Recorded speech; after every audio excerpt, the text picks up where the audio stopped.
What's good, ladies and gentlemen? Welcome back to the channel. I'm LotusAsakura, the one who never knows best, bringing you some more Dragon Ball FighterZ matches and continuing on where we last left off with our Dragon Ball FighterZ City of Mayhem online tournament run. As previously established, this was a tournament that had approximately $1,400, a little over $1,400 on the line for the top 8 prize pool. This is also a run that I was doing very well in. I believe this match right here it's still winner side top 16. I think this is the qualification for winner side top 8. Many times in these tournaments, I have gotten to this point right here. I have never yet in my tournament career prior to this ever been able to successfully make winner side top 8. The thing about winner side top 8 as well is that if you make it, you're guaranteed at least 5th place, which means I'd get at least 5th place in the top 8 finish, which I'm not even sure if I've ever gotten 5th before. If I've gotten 5th, that's definitely my highest. I think I've gotten 5th before on loser's side, but I usually when I make top 8, I get 7th, but it is what it is. I feel like I've definitely gotten 5th once, but I can't remember for sure. But yeah, so there's a decent amount of prize money on the line. There's an accomplishment for me personally on the line, and we're up against Lethal Princess, running a team of Super Saiyan 4 Gogeta, Android 21, and Janemba. Very powerful, very top tier, as is mine. I think Janemba, by the way, is a character that's like kind of in the same vein as like base Goku, where it's weird to me that he's not more popular because I think he's very strong, like top tier strong, right? Has pretty much everything you want in a top tier character, and everyone thinks is really cool and really stylish, and everyone thinks Janemba is really sick. But then no one really plays him. I don't get it. It's the same with base Goku. Like everyone always tells me how sick base Goku is, and I'm like, well, you know he's top tier, right? How come nobody plays him then? Like, I don't know. It's really weird. But you can see we're off to a pretty even start here. A couple of drops on both sides, a little bit of slop here and there. But both sparkings off the table for both players, and we're about even. Hit Janemba up to level 3. Go for the cross up. I did it kind of whack though, and she was able to easily reflect that.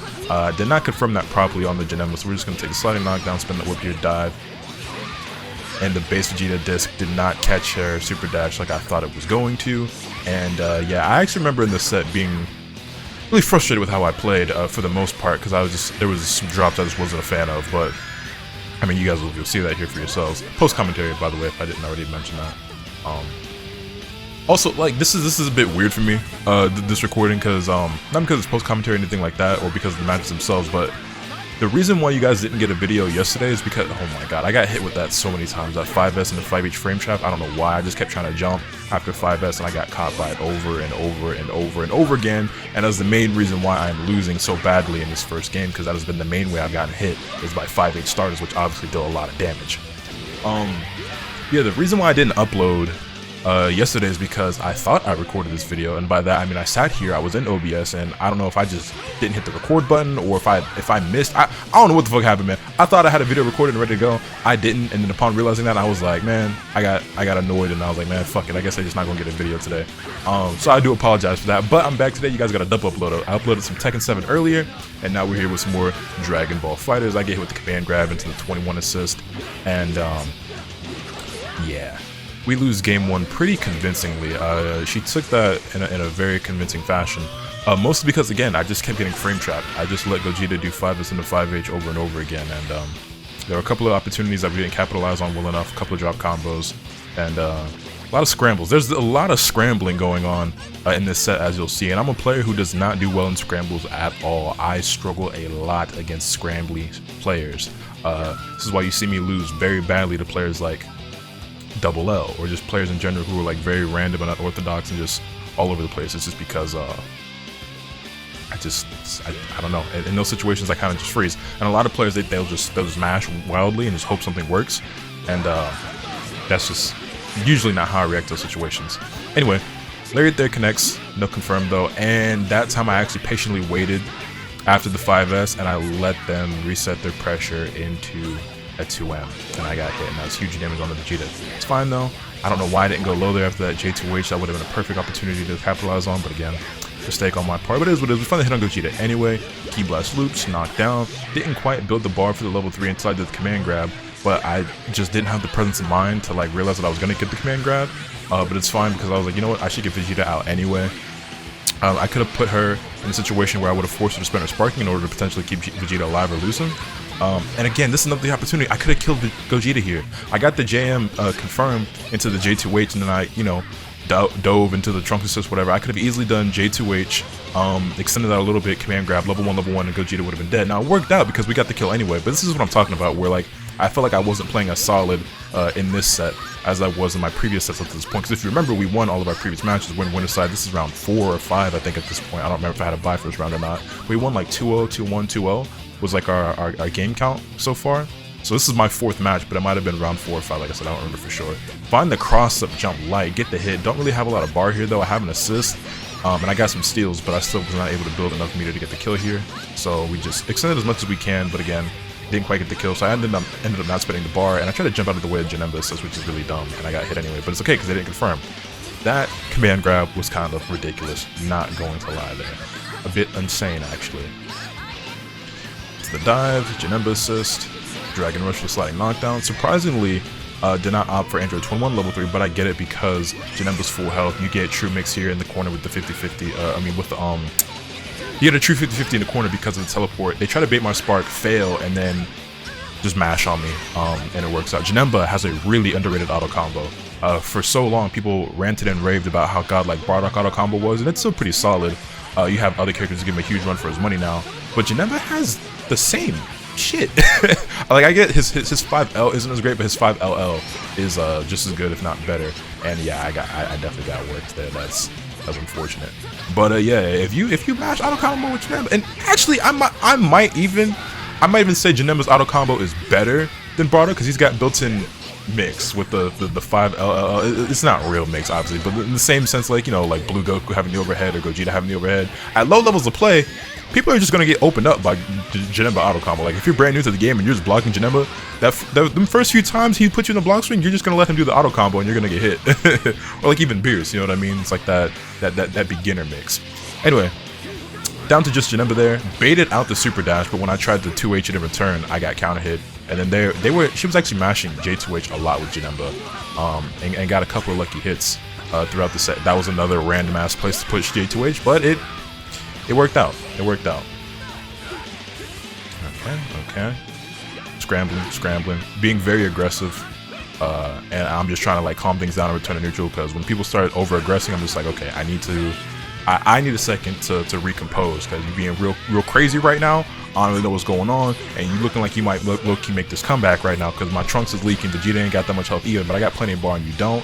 Raw and tag here for the win.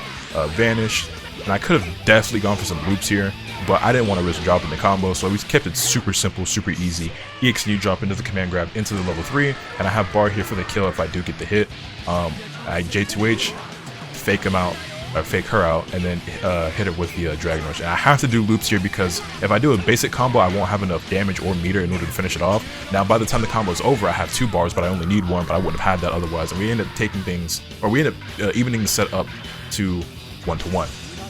But yeah, if I hadn't gone for a bit of a better combo there, I don't think I would have built enough bar to do 2 level 2s, and it wouldn't have done enough damage where level 1 would have been enough. So I did actually go for the loops there because it was kind of a necessity, and it worked out. I didn't drop it. So GG, we take that second game. Heading in the third game, I'm feeling pretty confident.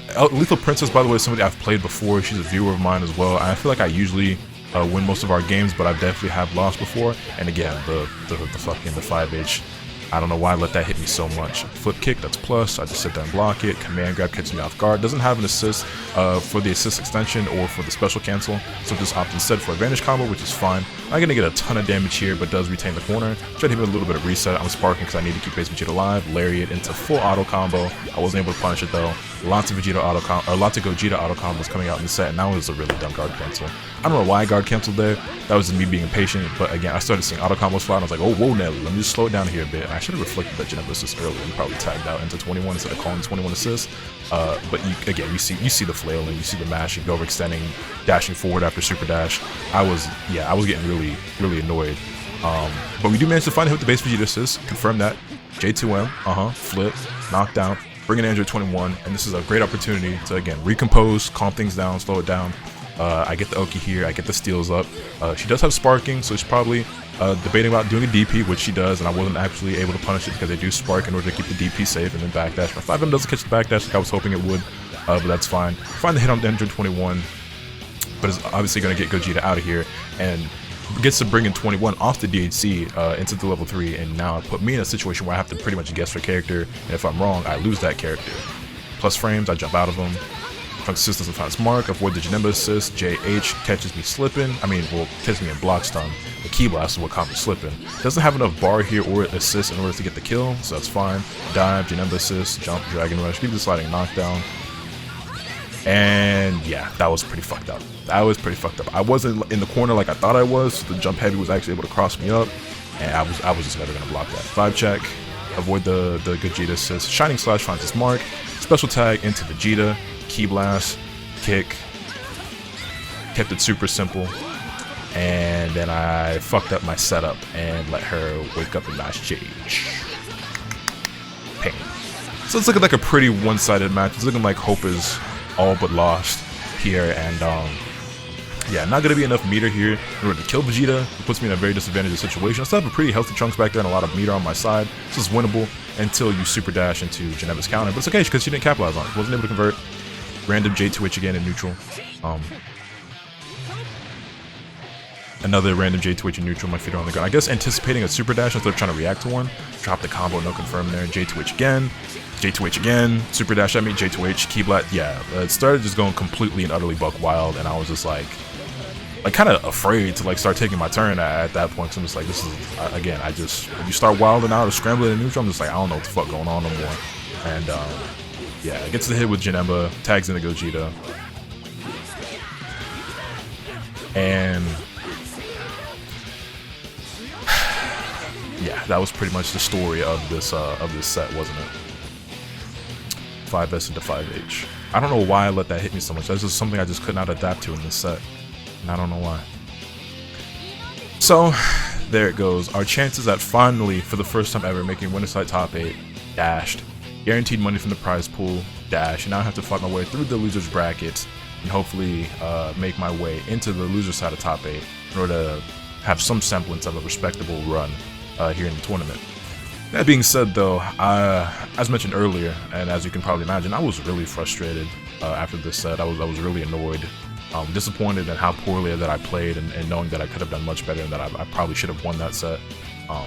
But shoulda, coulda, woulda, if and buts were candy enough, we'd all have a Merry Christmas.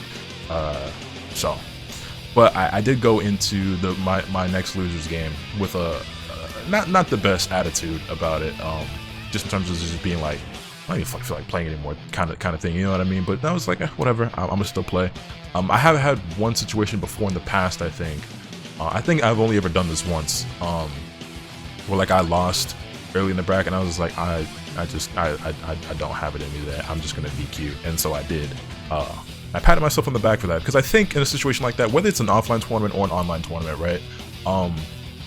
You can make the argument that you should keep going anyway. You never know what can happen, or maybe you'll turn things around, or whatever. But I also do think there is something to be respected or admired, or just it's okay to realize that mentally you're not in it, or you don't even want to be in it, and just being like, you know, instead of getting more frustrated or whatever, especially in something as low stakes as an offline tournament like this, right? I mean, there was a lot of money on the line, but it's not like I was at Evo or some shit, right? Just for comparison's sake. I'm not trying to, you know, disrespect the event or the prize pool, because that's a decent chunk of money. Don't get me wrong. But for something like this, well, the event I entered in particular had a much lower prize pool, so that's why I'm talking about it. I mean, I think it was also a comp. I'm rambling, but bear with me for a second. Anyway, it was a previous event, much lower money on the line, and I was just like, you know what? And instead of getting angry at the game or frustrated with my play, or just, you know, just being upset about it, I'm gonna just DQ, and I'm gonna just go work on some videos or whatever, and just continue on about my day. And so I did, and I felt a lot better about things. That being said, we continue on a losers bracket in this tournament.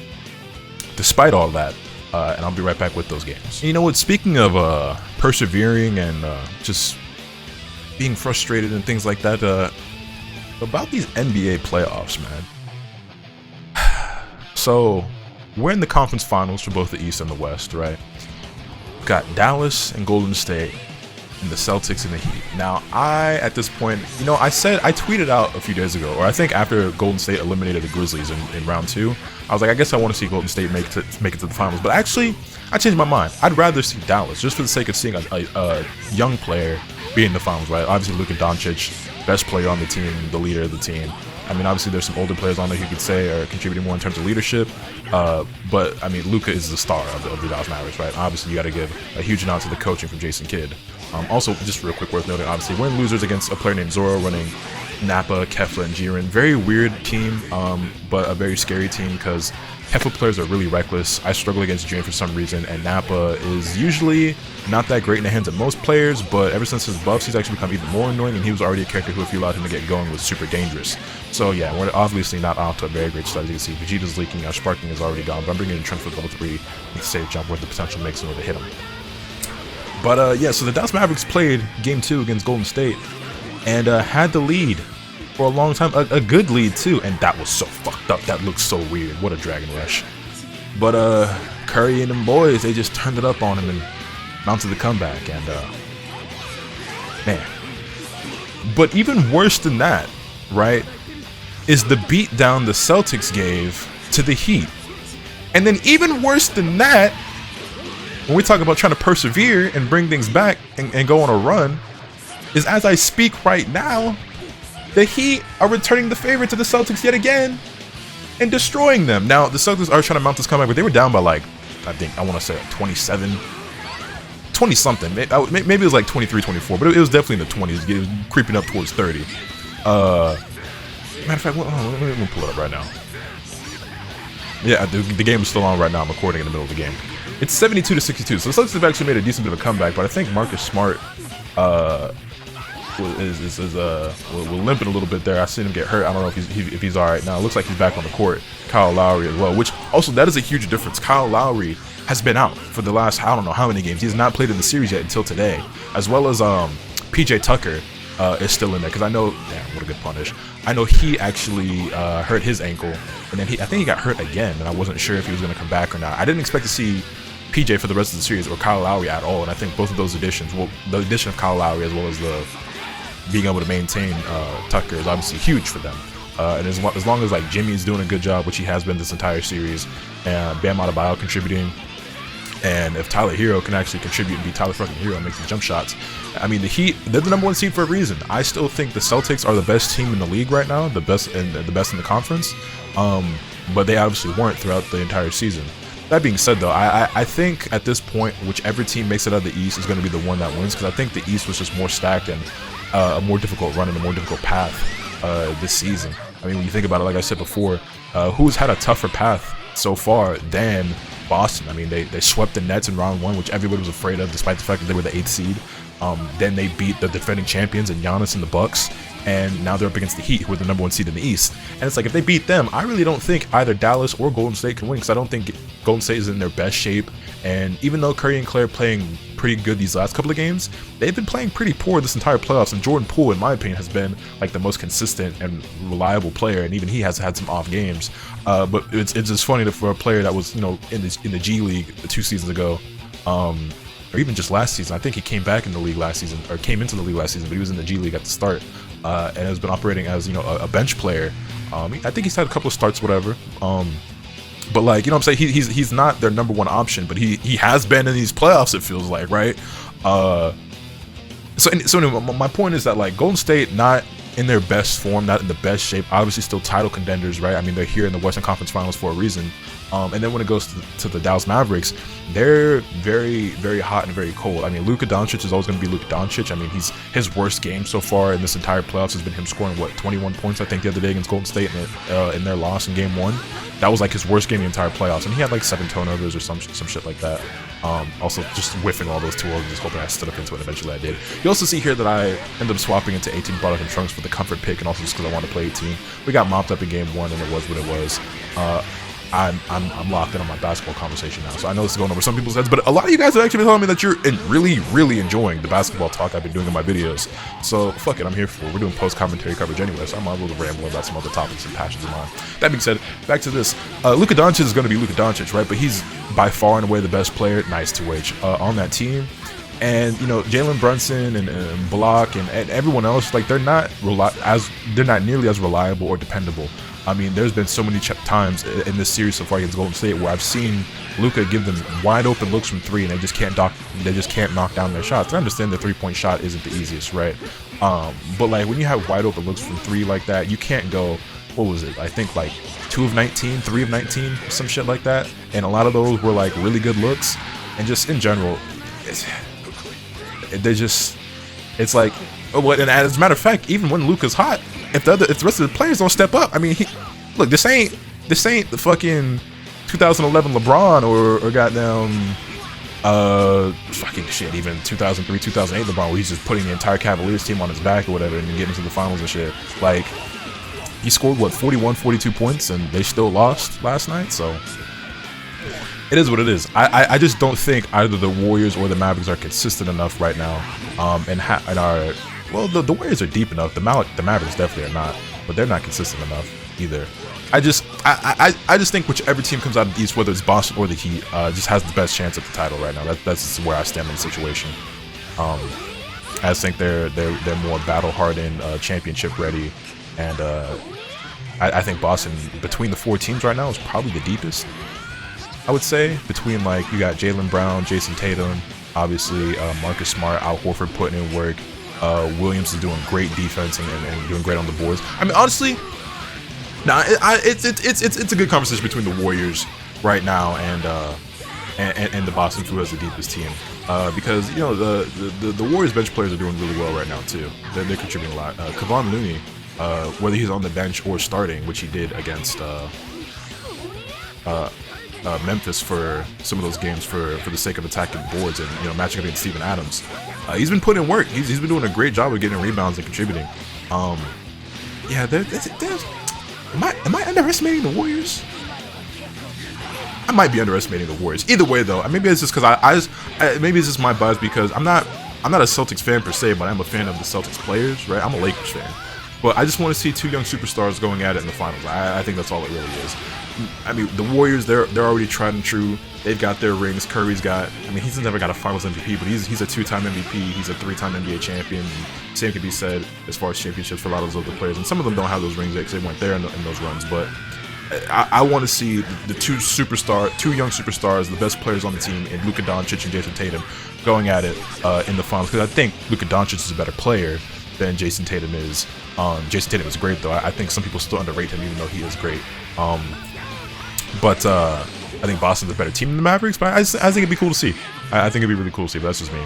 Anyway, you can see here in this game. Oh, wait, I remember what's about to happen now. Let me just, something is about to happen. You'll see here in just a moment. Game's coming down to the wire. It's Trunks versus Nappa. Trying to catch him in neutral. That was a great air-to-air hit by him into the conversion. Gonna get this knockdown. Plant the Cyberman. Gets the overhead. I reflect. Get hit. So here's what happened.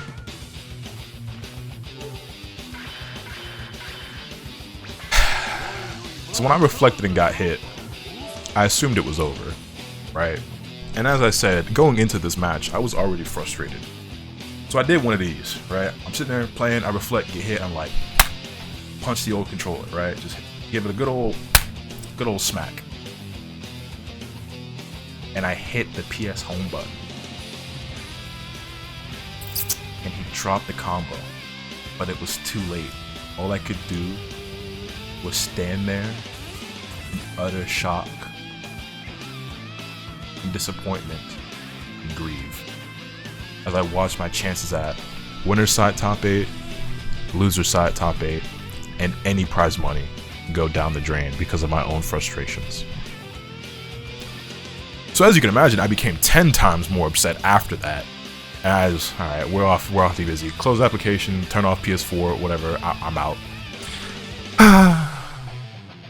GG's. We end up with 9th place, and I tried so hard and got so far.